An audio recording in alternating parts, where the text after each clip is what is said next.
používáš co? Teraz používam podkladový tieň, to je vlastne krémový tieň, ktorý bude slúžiť ako báza, aby nám to líčenie vydržalo.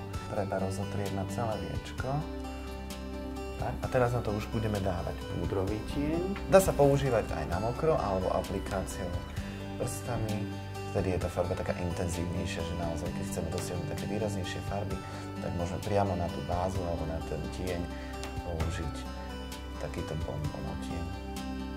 Takže nestínuješ, používáš jenom jednu barvu? Používam jednu farbu, ale do vonkajších kútikov budem používať trošičku tmavšiu, alebo teda iný odtieň.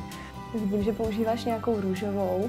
Toto je jemne rúžová, presne tak, taká akoby lososová farba, čiže tá je ideálna ako podklad pre takú tú opálenú pokožku.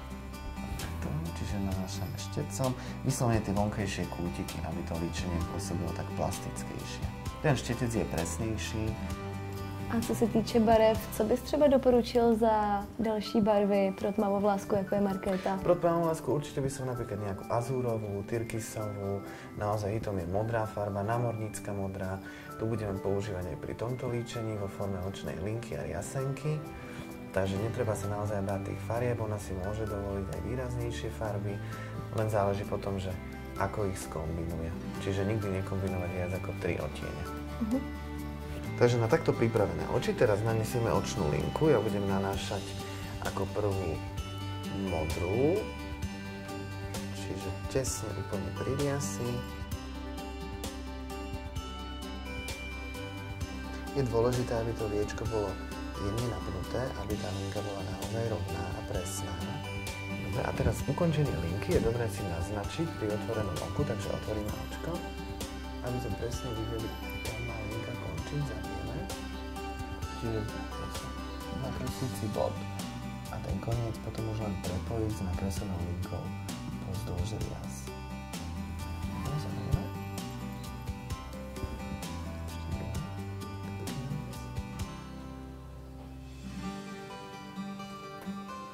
Tým oko získa intenzitu vo vonkajších častiach očí.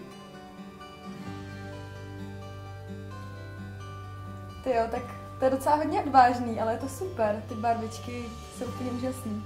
Tak máš krásnu opálenú pleť, takže naozaj tá pleť si to môže dovoliť. Zvýrazním farbu očí, takže k tomuto by som už naozaj zvolil už veľmi jemné pery, buď matné, prípadne lesklé, to už je na tebe. A ta barva linky a řasenky je shodná nebo jenom podobná? Je to zhodná farba, akurát som použil dve farby, čiže svetlomodrú a tmavomodrú. A tú tmavomodrú linku som vlastne nanášal do tých vonkajších častí. A takisto aj tmavomodrú riasenku išla len na vonkajšie myhanice.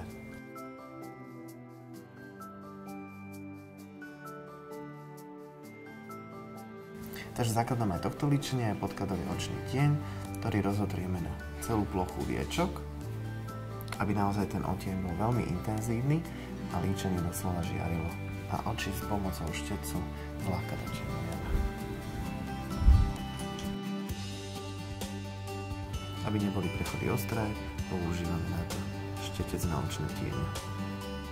Spodné viečka takisto nalíčime zľahka tým istým očným tieňom, ktorý som použil aj na horné viečka. Takže ďalším dôležitým krokom je očná linka. Tento raz použijem očnú linku v tmavozelenom odtieni a nanášam ju tesne popri línii rias.